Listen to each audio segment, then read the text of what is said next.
Good evening, hello and welcome to Brass Tacks. I'm Manish Sisodia.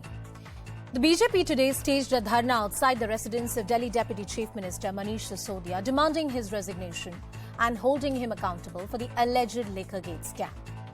BJP says that the Delhi Deputy Chief Minister should resign on moral grounds. Meanwhile, you also have the Enforcement Directorate that conducted raids at over 30 locations in the Delhi NCR region, and this is in connection with the same alleged scam. As the investigation moves forward, it seems to have become a battle of political perceptions. Both the Aam Aadmi Party and the BJP seem to have adopted a hit-and-run policy, where the allegations fly thick and fast without much substance.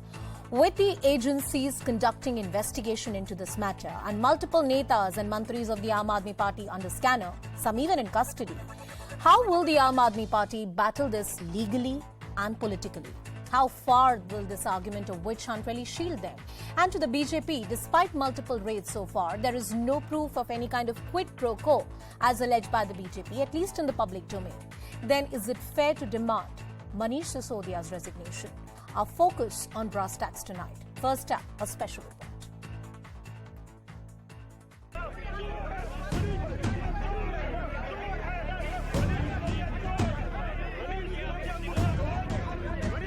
The ladai over Liquorgate reached Delhi Deputy Chief Minister Manish Sisodia's doorstep today.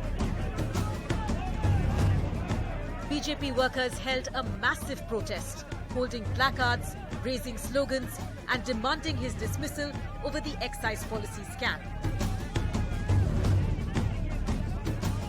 As they tried to march towards Sisodia's house, police swooped in and dragged them into buses. As far as the politics is concerned, so the leaders of the Bharatiya Janata Party, particularly for the unit of the national capital, they have been directed from the top-notch leaders of the BJP unit that they have to take this particular corruption, the so-called allegation, to the masses. The showdown in the capital came even as the Enforcement Directorate raided more than 30 locations across the country over the money laundering case. This is the house of Samendra Mahendru, and we are learning that around 7 to 8 ED officials are very much inside. They are carrying out these searches. They are basically looking for some sort of evidences, some sort of documents, and also the technical team and the forensic team has been called in to be a part of this search. While Sisodia himself wasn't raided, he said he has nothing to hide.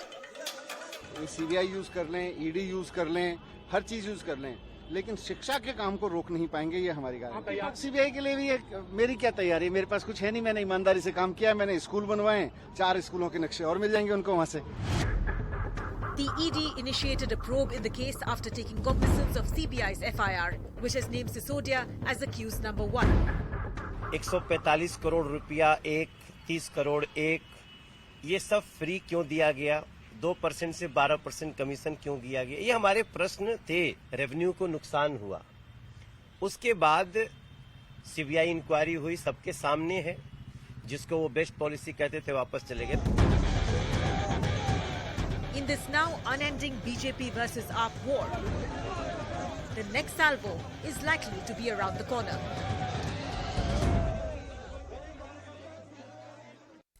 Well, that's the key question that we are asking tonight, that as far as political perception is concerned, to what extent Aam Aadmi Party will be able to shield themselves. And more importantly, the investigation is underway, but so far there is no proof in the public domain other than political allegations that have been made. Joining us on the broadcast in just a few minutes from now would be Mr. Syed Zafar Islam from the BJP, Dr. Anika Mehrotra of the Congress Party. She's the spokesperson, Professor D.K. Giri, who's a political analyst.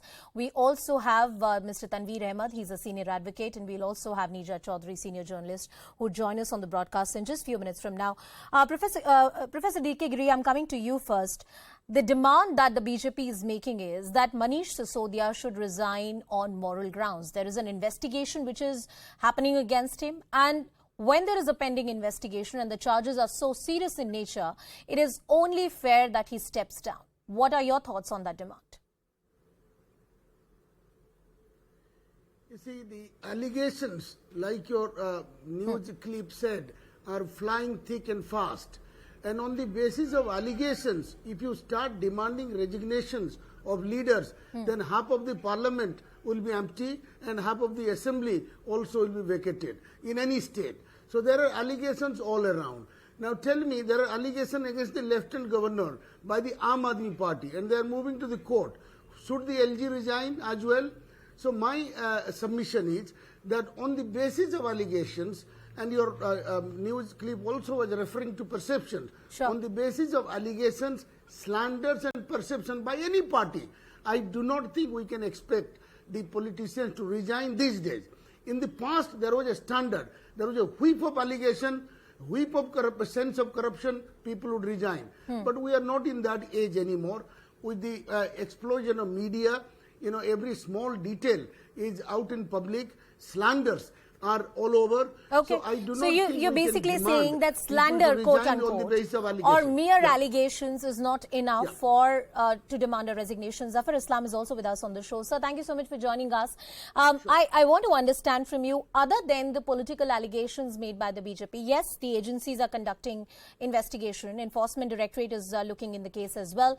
There's nothing that has come out in the public domain. What is your basis for demanding a resignation? Because by the same yardstick, a lot of your own leaders will have to step down from public offices. Well, did you see the press conference yesterday? Did you Which see one, the sir? Did you see the video we have released yesterday? Yes. Did you see the sting operation which has been conducted by somebody and it was notched in public domain? And we have exposed Mr. Manish Sisodia. He stands completely exposed because he is the one who was talking about their government is a corruption-free government. But see the policy they have framed, they had to take back. The old policy they had to take back. They had withdrawn. So they had done all this to make money. But Zafar Saab, in all fairness, similarly the Aam Aadmi Party says that they have alibi or hearsay evidence that the Lieutenant Governor earlier was involved in some kind of corruption. I mean, the same yardstick could be held for him as well. Not at all. There's a huge difference between the two allegations. If at all you term it as an allegation. But the fact is that somebody like Mr. Marwa, who is the father of somebody who has been being questioned by the CBI, has admitted that he has paid money. He has admitted everything, the total modus operandi of Mr. Kejriwal, what he had. So today we can say with conviction that he is a corrupt man. He has done a lot of corruption, and if at all he feels that there is a certain level of moral obligation he has, then he must resign from the Chief Minister But Zafar Saab, you have not answered the question that I raised to you, that similar allegations have been made against the BJP leaders as well. And then by the same yardstick, well, the Aam Aadmi Party says they have proof. We wanted the Aam Aadmi Party official spokesperson to be with us on the broadcast, but they refused. But they say in their press conferences that they have proof. They refuse because they do not have the proof at all. And that's why the LG has taken the head on. And right now they do not have any evidence. There was mere allegation. Like yesterday, Manish Sisodia, when he was posed this question, that what Mr. Marwa is saying, that how much money he has paid, what is the cut he has, the 4 or 5 questions which has been posed by the BJP, they haven't answered any of those questions. Then what did he reply? He made an allegation which he can't prove. That somebody has committed suicide despite a suicide note which has been found in his pocket, and whatever has been written is now out in public domain. All right. Yet he is making that kind of allegation which is totally allegation, and it is factually incorrect. Okay, Yet Aam Aadmi is trying to pursue or divert the attention of the people. But before I bring in Mr. Tanveer Ahmed into the debate, I also want to take in a word from... They will have no other place except to go behind the Dr. Anika Mehrotra, usually when the raids are conducted against the Congress leaders, it's a motivated witch hunt, which the Aam Aadmi Party is also saying right now. But I'm sure that in this case, in this juncture, you support the action of the Enforcement Directorate and the other agencies. Ma'am, let me make it very clear at the onset that it was a Congress. It went to Hardeep Puriji, the Centre Minister. It was a Congress, we went to the LG. It was a Congress, we went to the Commissioner of Police, stating that there was rules have been flaunted in the liquor policy.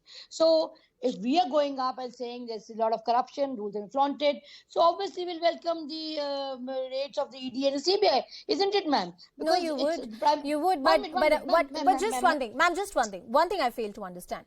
Either the agency is compromised or it's not compromised. Either it conducts fair investigation or it doesn't conduct fair investigation? You can't have both, Fantastic right? question, ma'am. Yeah. Fantastic question, because I love to answer this, because I've been asked this many a times. Okay. Ma'am, let me make it very clear, ma'am. The National Herald case is a total different case, which is already in the public domain. Papers have been given very clearly. Our leaders have gone to reply to the ED, 55 hours, 100 hours, 5 days, 6 days, no issues at all. It is just that the conviction rate of the ED and the CBI is so poor that fingers will be pointed, ma'am. Now, ma'am, if the ED goes to Hemant Vishwas, CBI goes there, and he joins BJP, he's clean. Okay. So obviously, will not the finger be pointed out? But let me bring the pertinent question of today's debate, ma'am. The liquor, 1 minute, sir, please. The liquor policy, the rules are flaunted. If it hadn't been, ma'am, they wouldn't have taken it back, A. But at the present juncture, the politics of the centre and the state has gone from the lowest to the low, ugly to dirty. Why I'm saying this, ma'am? No, Because I'm sorry, Dr. Mehrotra, I'm interrupting you, but you didn't answer my question that either the agency is fair or it's not fair. I'll come back to you. I replied to you very clearly. I said, ma'am, if the conviction is poor, fingers will be pointed. And when the ED or the CBI does something justifiable, they feel, oh, they'll never do it. So the Enforcement Directorate is fair when it's probing the Gandhis in the National Herald No, case. it's not that fair or unfair, ma'am. The case is very transparent and clear.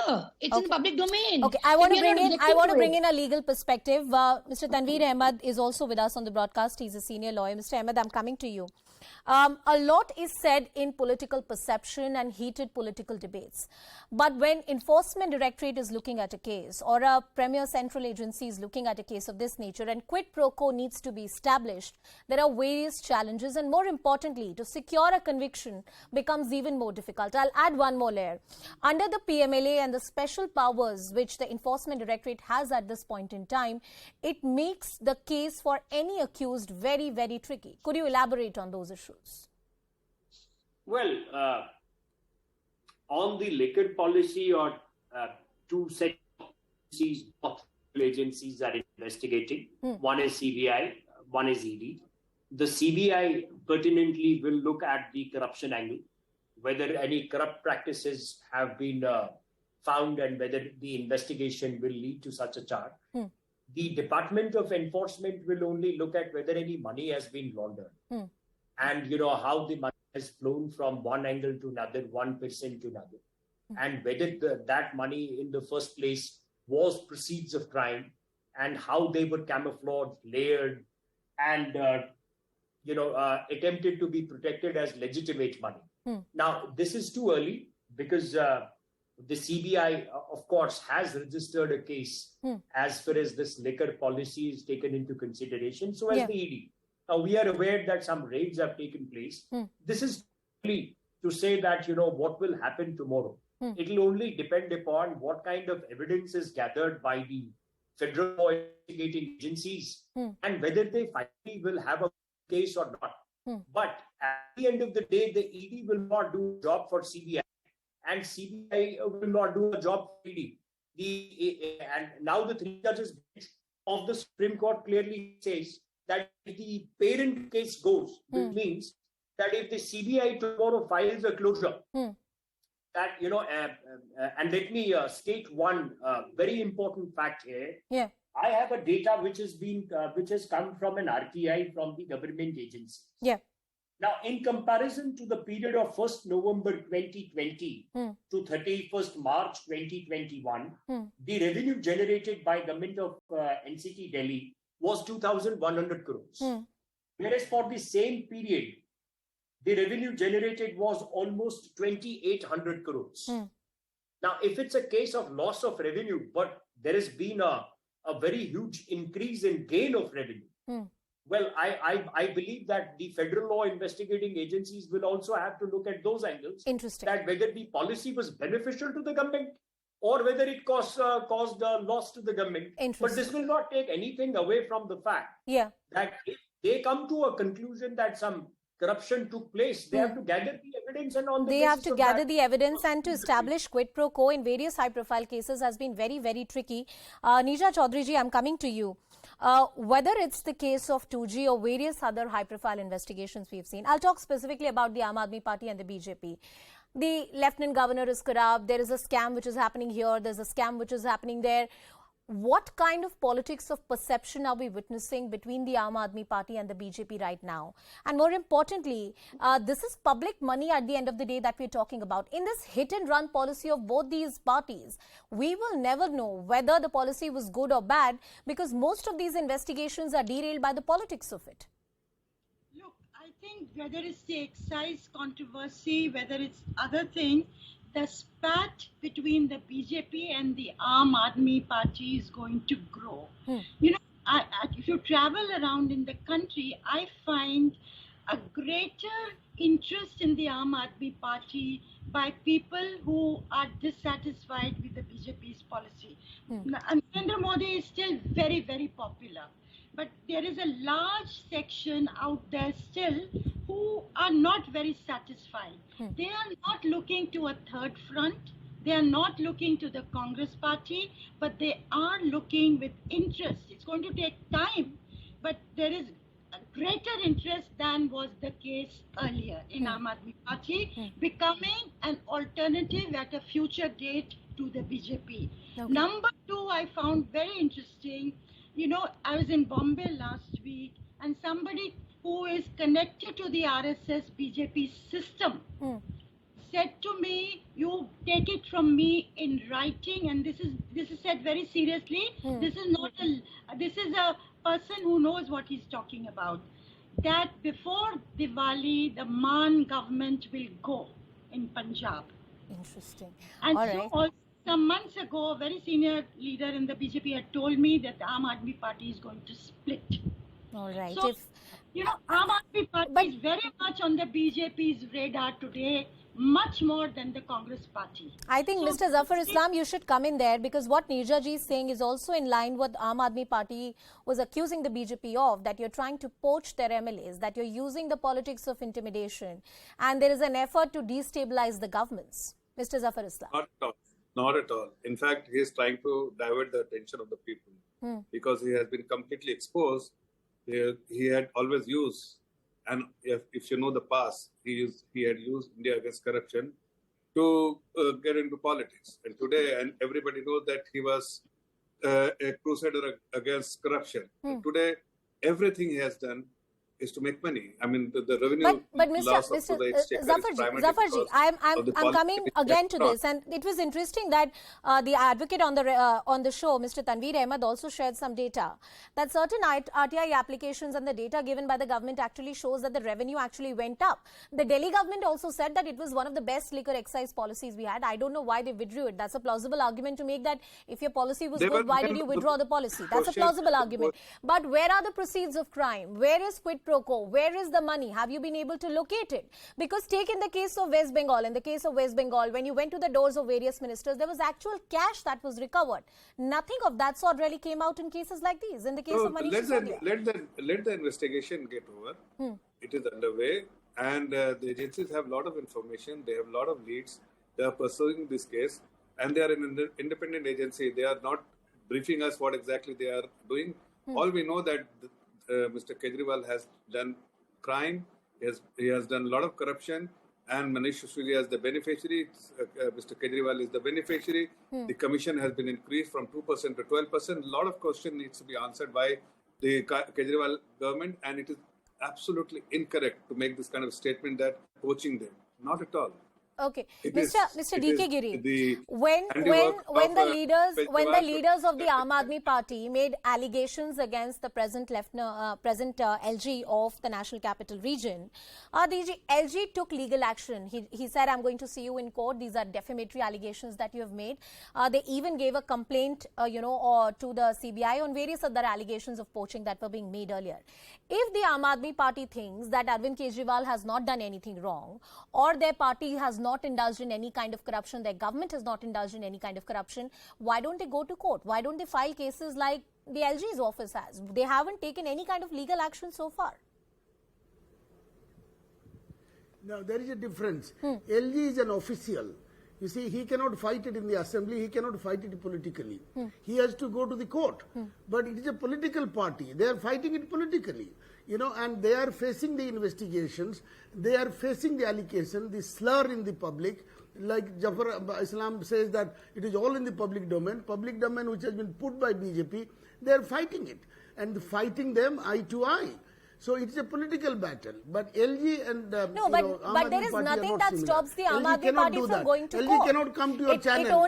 It only plays better for political optics, isn't it? No. The political parties, political parties, it's a political fight. You know it and the country knows it. And they have in fact said they will go against the LG to the court. So the LG has gone before. Sanjay Singh said we are preparing to go to the court against the LG. So LG as a bureaucrat cannot come to your channel, cannot go to a newspaper, he can only go to the court to defend himself. So there is a difference. So Aam Aadmi Party is fighting their politics very well and BJP's hands are full really. The mud is not going to stick. Madam Nirja Chaudhary or someone said her report is correct. Aam Aadmi Party is getting traction across the country.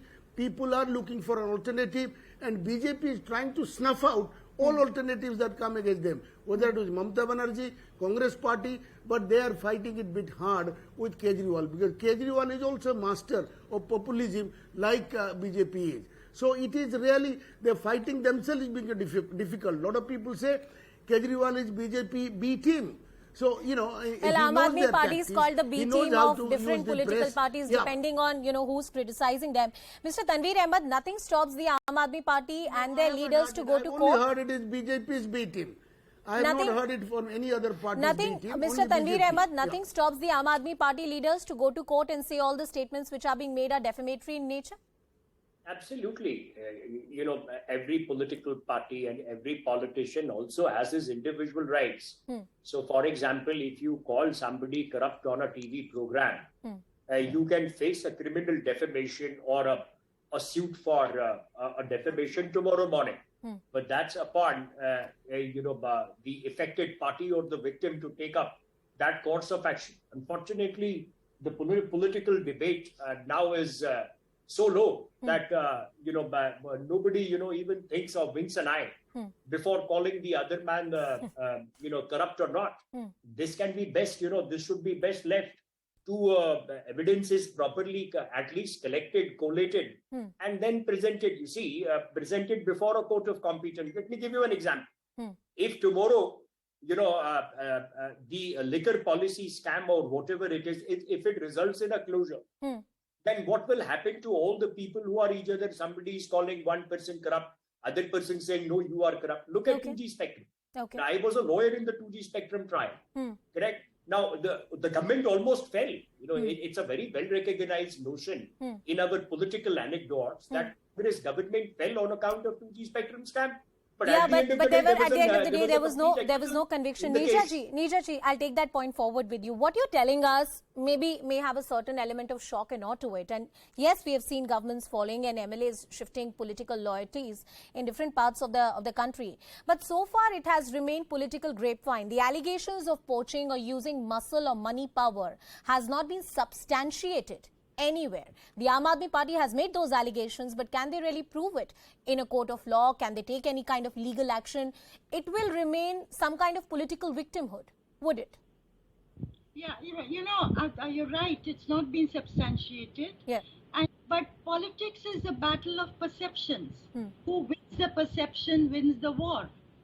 And this may sound contradictory that today, in the short run, it suits the BJP to have the Aam Aadmi Party come up for all the allegations they are making against them, to weaken them, maybe to split them, to have the government fall. Whether they, every party will want to do that to their opponents. So there's nothing unusual about that. Okay. But in the short run, they would want Kejriwal to pick up momentum because he will cut into the rest of the opposition vote in 2024. But in the long run, as Kejriwal himself has said, he will go it alone in 24. Nitish Kumar has met him today. So if you have a three-way split of the vote, it suits the BJP. Okay. In the long run, he is a more potent threat to the BJP than any of the other opposition. All right, Neja Chaudhary, Mr. Zafar Islam, DK Giri, Tanveer Ahmed, Dr. Anika Mehrotra. Thank you everyone for joining us on the broadcast. The spate of allegations that we have seen from the side of the BJP and the Aam Aadmi Party are not going to stop. And this policy of hit and run, make an allegation without much substance. Yes, you have the CBI and ED investigating into the case, but if the example of a 2G investigation or various other scams is to go by in the recent past, there is rarely a legal substantial conclusion to these kind of debates. Most of these battles are fought in public perception, and in this debate, the BJP has touched a raw nerve. The Imandar party, the uncorruptible, that's what the image is which is being dented with the narrative which is going on. Let's now move on, and this is another very important story that invites our attention to the crumbling urban infrastructure in India and the glaring reality of climate change. The focus is the city of Bengaluru. It is facing unprecedented rainfall. The city is thoroughly unprepared and parts of the city are flooded, so much so that the residents had to be evacuated on tractors. A 23-year-old was electrocuted, unfortunately, as she was trying to cross a flooded area in the city. The administration is not just unprepared, but has also indulged into political blame game. None other than the Chief Minister Basuraj Bommai has blamed the Congress party for this mess, despite being in power for more than 3 years. Parts of the city are facing shortage of drinking water, sanitation issues, and the troubles that the residents of the city are facing are manifold. Who has failed our cities and who has failed Bengaluru? We discuss all these issues tonight. First up, a special report.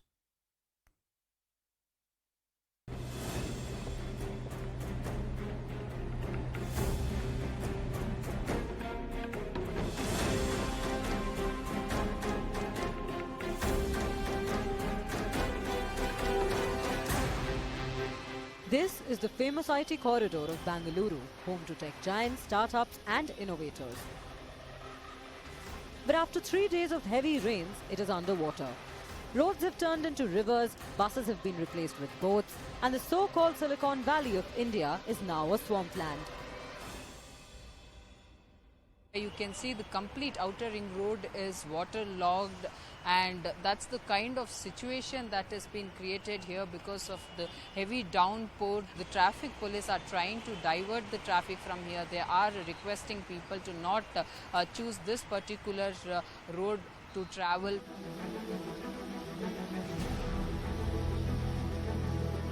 As always, it's the citizens who bear the brunt. Cars are submerged in the basements of posh housing complexes. Tractors are the only means of transport now, whether to rescue people or to take them to work. The civic apathy is taking a toll and also taking lives.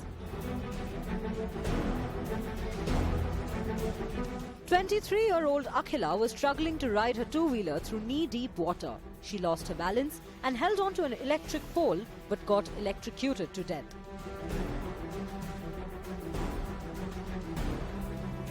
While anger is growing against the Karnataka government for mismanagement and negligence, the Chief Minister is busy blaming his predecessors. This is done because of maladministration and totally unplanned administration of the previous government, Congress government. While the politicians pass the buck, the scenes that we've witnessed in Bengaluru in the last 72 hours have put the spotlight on the damage caused by unplanned development in the rapidly growing city.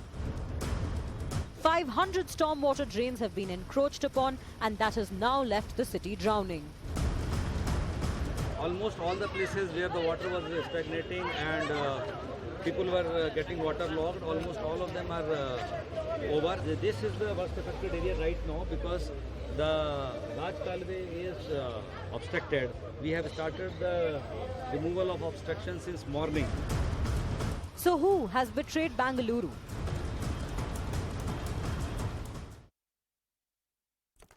Well, joining us on the broadcast is Mr. Tushar Girinath. He's the BBMP Commissioner. So thank you so much for speaking to us. The citizens of Bengaluru, of course, have a lot of questions. My first question to you is that the citizens are very, very angry. Have you done enough? What would you tell them and how would you assure them at this point? This rain is not completely our responsibility. The flooding which has happened is unprecedented, as you already know. That is one of the worst for the last 50 years. We have not faced such type of wet season, and the consequent, I mean, consecutive three very high intense rainfall, one after another, has not allowed us. We were completely battered, and it has not allowed the water to get cleared from many places, and also our lakes are full now. With the result, this flooding has happened. When there is a design capacity and the rains happen beyond that design, there would be some flooding. And the effectiveness of the system is that the flooded area should get back to the normalcy at the earliest. But sir, this is the IT capital of India and it's not equipped with basic infrastructure like a good drainage system.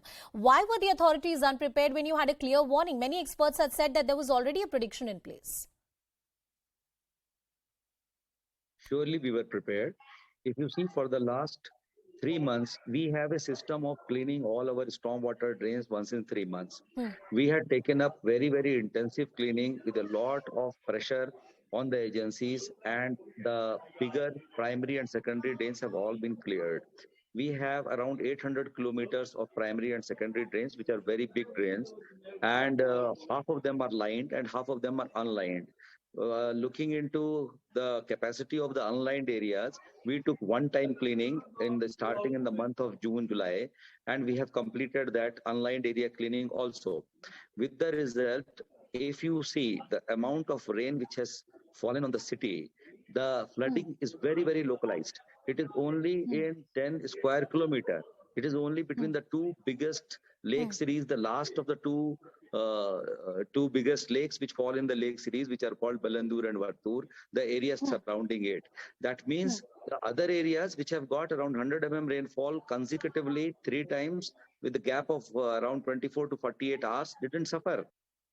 But sir, the key lakes are overflowing, as you said. Why weren't the preventive measures taken? I'll come back to that point. And what did the authorities do about the encroachments in this area that you're speaking of? As I told you, these lakes are not having any gates, etc. So they get filled one by one and they start overflowing. In this case, large number of lakes have reached their capacity in the month of August and the first week of September itself. It is unprecedented that out of 190 lakes, 162 are running full. With these status of lakes, with the lakes will overflow, the water will overflow, and you can't prevent nature.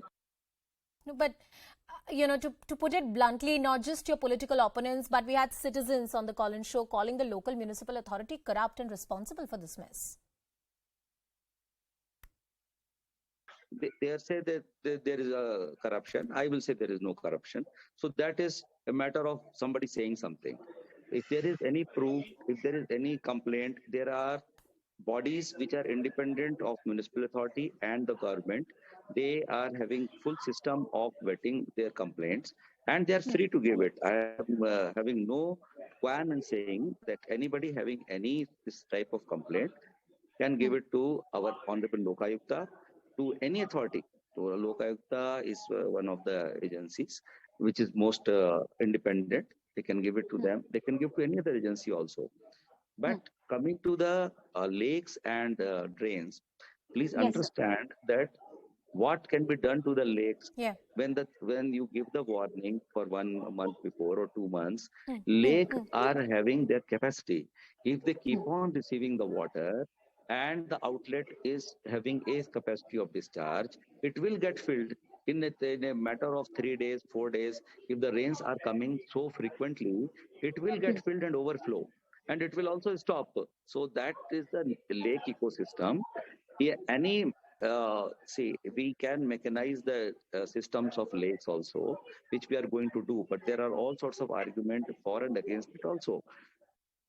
But sir, coming to the more immediate and pressing concerns, there are issues of drinking water, the scarcity of it being reported from many areas. And you're talking about this localized flooding. What will you do to prevent it? Because the rains are not stopping for the next few days. There is no question of not doing the evacuation.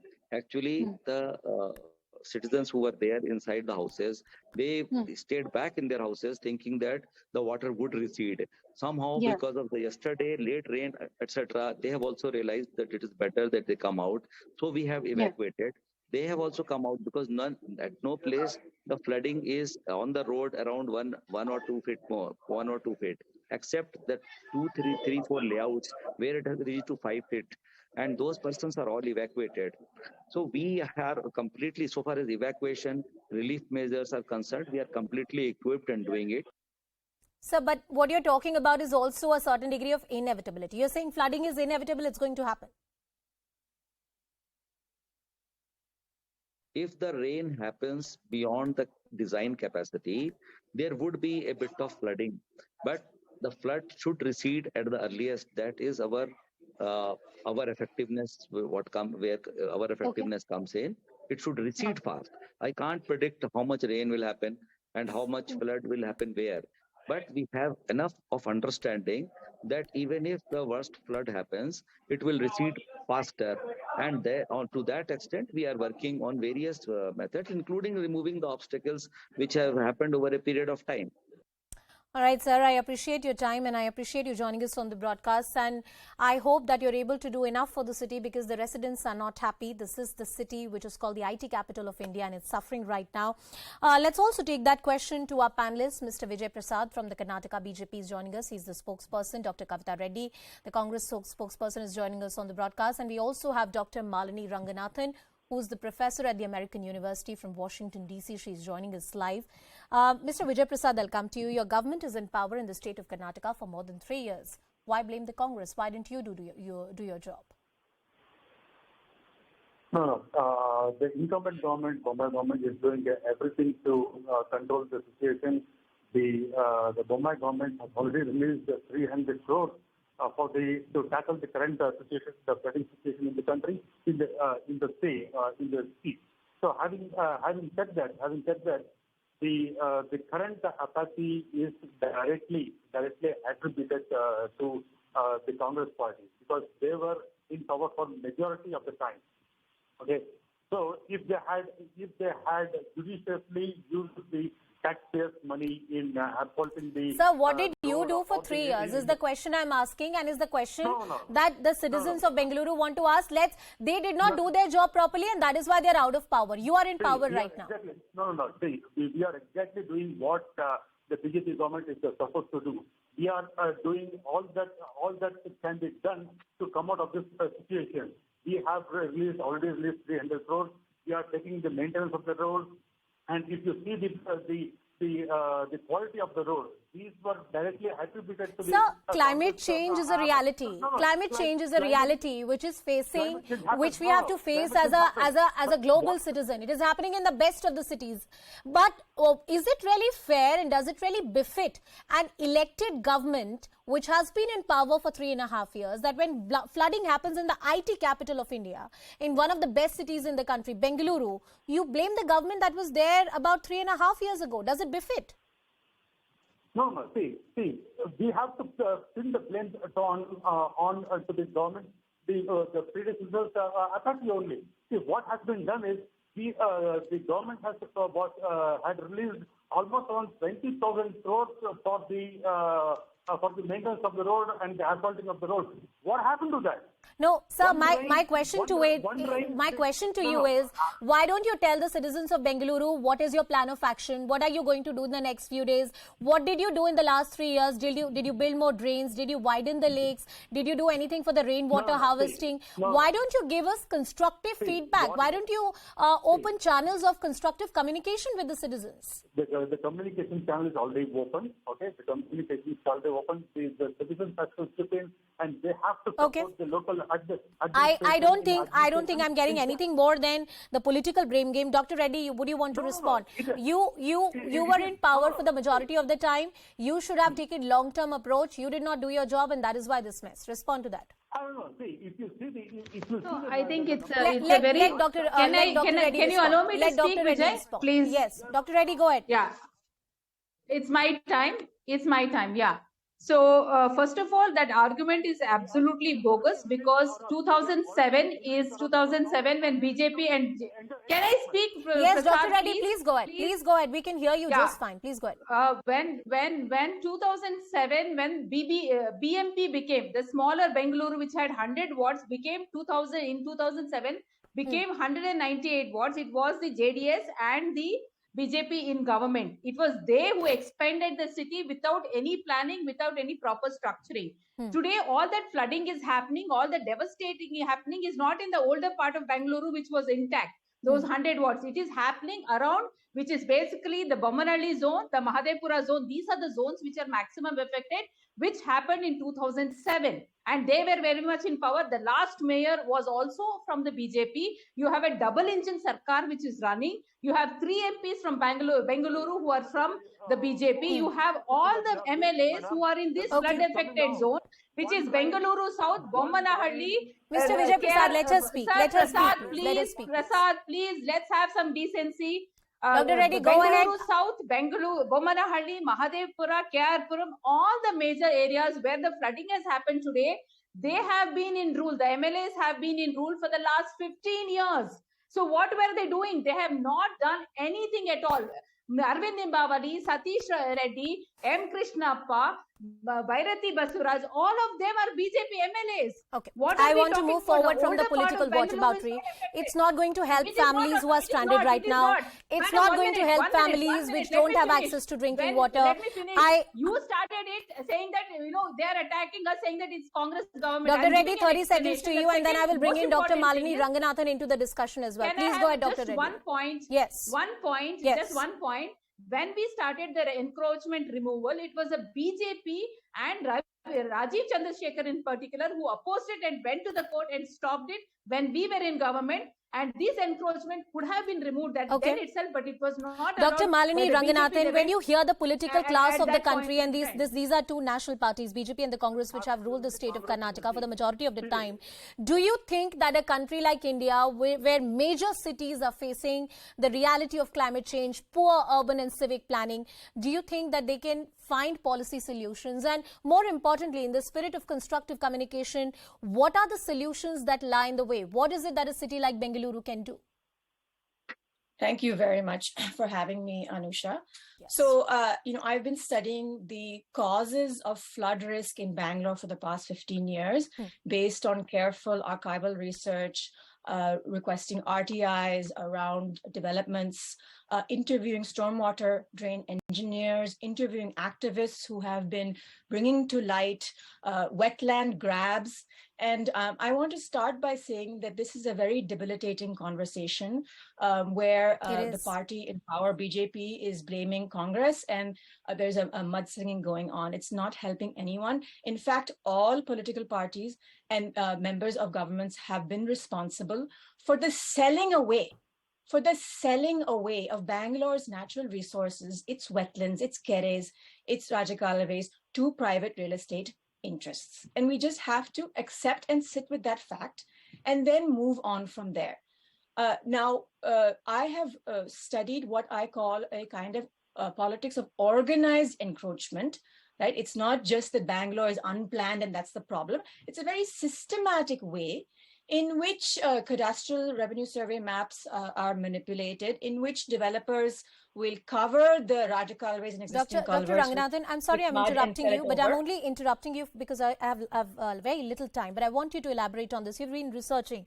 I think the broad genesis of the problem, which is about corruption, wetland, and the eco-sensitive areas being taken away by the real estate developers, that has been spoken about in the public domain. And that's not just the story of Bengaluru, it is the story of Gurugram as well, where the Aravalis work hard, sand mining happened, and that's why you have the city flooded at every in every monsoon season this year. But I'm asking from the perspective of Bengaluru, what can we do now? There's encroachment. The government is not responsible. Let's believe there's a policy or a task force which is being set up. Can we actually go and break each and every construction work that has happened? What is the way forward? Okay. Yes. So I'd like to outline 3 points here. The first is absolute short-term relief measures, which especially have to go to the poor and laboring classes who have been displaced from slums in Munekolal and other areas in Bengaluru, right? There's a need of an hour as far as compensation of healthcare, nutritional needs of children. So that's a short-term need.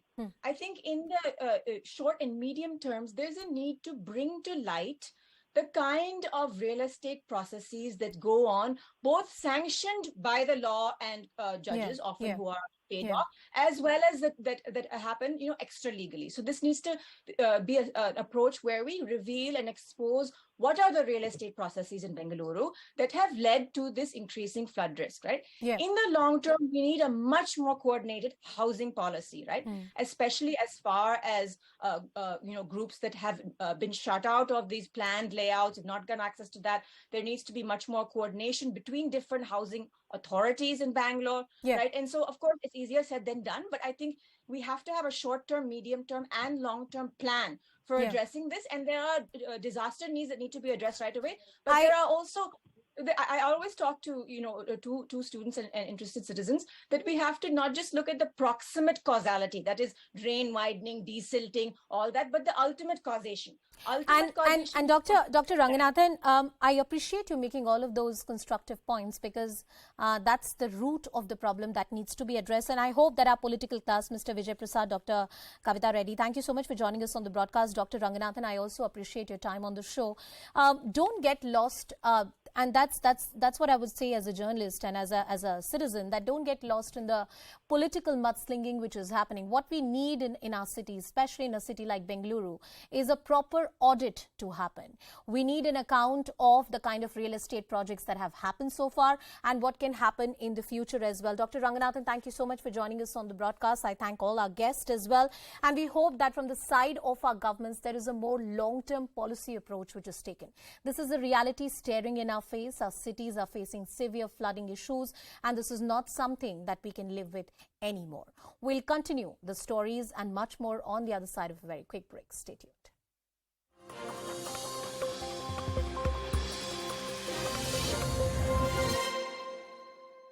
As the